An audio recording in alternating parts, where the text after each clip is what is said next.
بسم الله الرحمن الرحيم.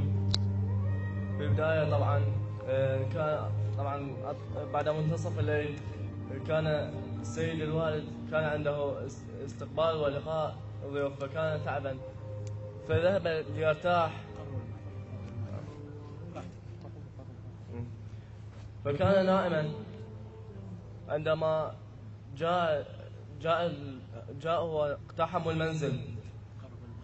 جاءوا من 3 محاور: من السطح، من الجيران الذين على اليمين والذين على الشمال، ومن الشارع أيضا مدوا سلالم وصعدوا إلى السطح وكسروا الباب الخشبي كسروه واقتحموا المكان. كان الوالد طبعا دائما يحذرنا ويقول لنا أنه أنا سلكت هذا الطريق، فدائما توقعوا أنه يعتقلونني أو يأخذونني، فيكونوا متهيئين ومتأهبين لهذا الأمر. عندما استيقظ سيدي الوالد وعلم بأنهم قد جاءوا فأوصاني وقال لي: أطع والدتك ولا تأذي والدتك، ورحل. ثم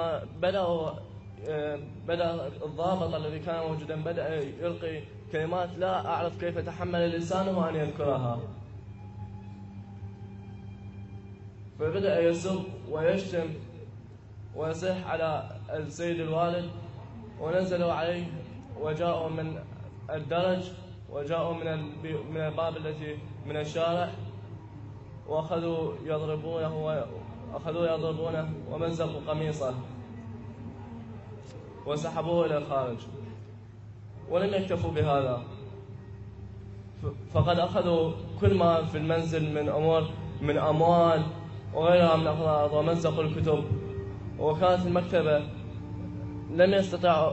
لم يستطيعوا أخذ جميع الكتب فمزقوها وقلبوا المكتبة، وبدأوا بالحربات والأخمصات يكسرون أغراض المنزل ويلعبون بحاجياته، ثم رحلوا.